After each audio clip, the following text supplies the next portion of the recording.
நான் தான் உங்களுக்கு ஒரு நாடே கட்டி வச்சிருக்கேன். என்னடா ஆரம்பிக்கும் பொழுதே அனுகுண்டா வீசுறாரு. இதுதான்ப்பா நித்யானந்தர் பாணி.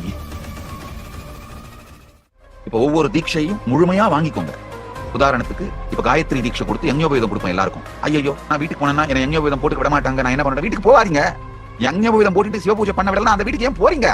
போய் என்ன பண்ண போறீங்க? நான் தான் உங்களுக்கு ஒரு நாடே கட்டி வச்சிருக்கேன். அவங்களுக்கு பாய் பாய் சொல்லிடுங்க, அவ்வளவுதான்.